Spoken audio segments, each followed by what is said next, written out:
Aujourd'hui, j'avais envie de te parler d'un sujet qui fait souvent polémique, qui est l'automatisation, et particulièrement dans la création de contenu.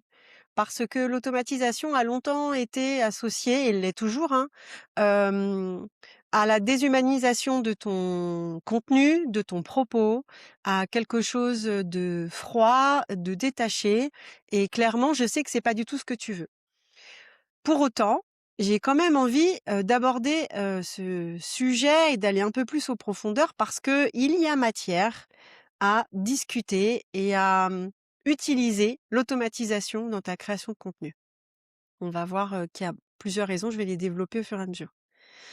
D'abord, pour, reprendre, ce que je disais, dans l'introduction, l'automatisation, quand on en parle, souvent dans le business, il y a toujours une petite tension ou un petit malaise, dans les échanges avec d'autres entrepreneurs parce qu'il y a des, remarques du genre: «Non mais moi je veux rester humaine en fait dans ce que je propose». Oui. «Moi je veux pas devenir un robot» ou, «Je ne veux pas perdre le lien dans ce que je vais dire» et en fait, l'automatisation n'a rien à voir avec ça. L'automatisation est un outil qui va te permettre de protéger ton énergie, c'est tout.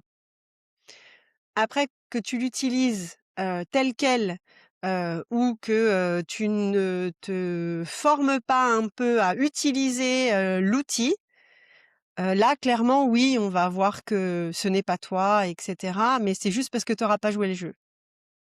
Comme pour tous les outils, il faut connaître les règles avant de te lancer dans la partie. C'est la base.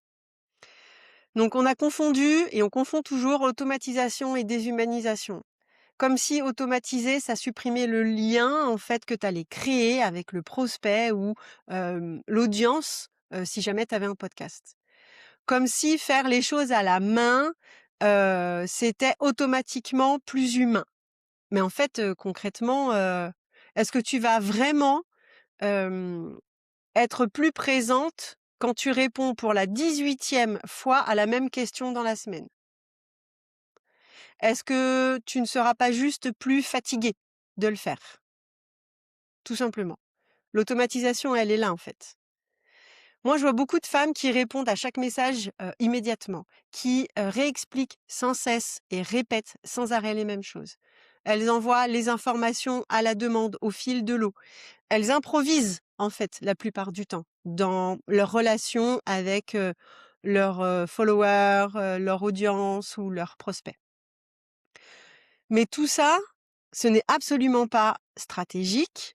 Hem et si elles ne le font pas, c'est parce qu'elles ont peur.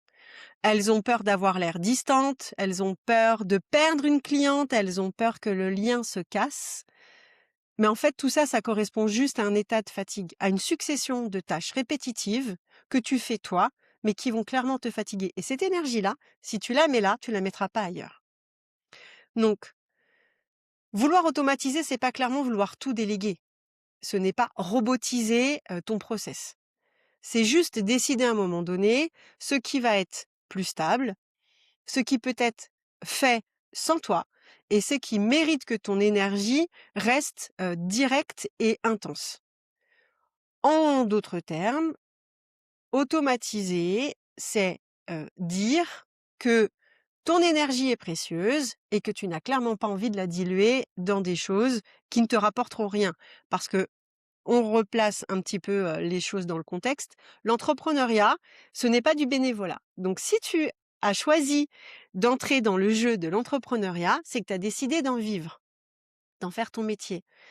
Donc et comme tu sais, contrairement à quand tu es fonctionnaire, ton temps, c'est de l'argent. Donc si tu décides que, ton énergie va passer dans des choses répétitives qui vont rien te rapporter, c'est ton choix. Mais tu ne pourras pas dire à la fin du mois: «Ah bah oui, mais j'ai fait 0 de chiffre d'affaires».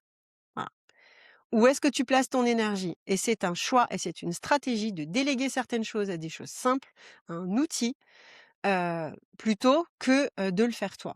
Mais ça, c'est un choix.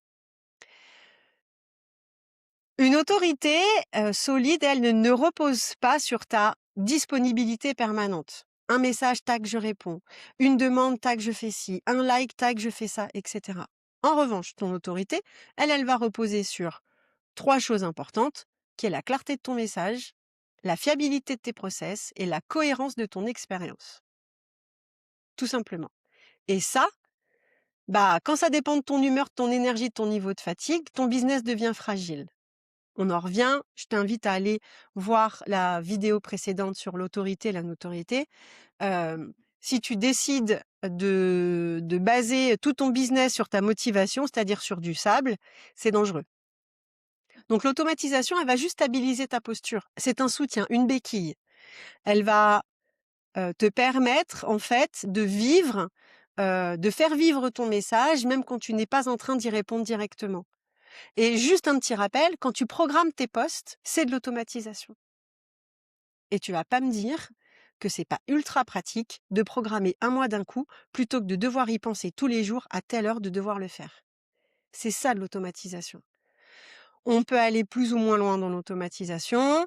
On peut aller, moi par exemple, j'ai créé un master prompt GPT pour la création de contenu à partir d'un épisode de podcast. C'est l'outil que je délivre dans ma journée sur la Podcast Day. Bien évidemment, c'est pour une surcharge mentale complètement à zéro, de façon à ce que tu puisses te concentrer sur ton message. Bref, on peut aller même au-delà, tout automatiser, Make, Zapier, etc. Tout dépend de ce que tu veux faire, où est-ce que tu veux mettre ton énergie. Automatiser, clairement, ça te rend plus disponible pour des vrais échanges en one-to-one, en visio, en présentiel avec tes futurs prospects. Ça te rend plus présente à l'instant T quand tu es vraiment là, quand tu réponds à quelque chose. Ça te permet d'être beaucoup plus clair dans ton organisation, beaucoup plus stable dans ton énergie. Et dans tout ça, il n'y a rien de moins humain. C'est juste une intention que tu poses.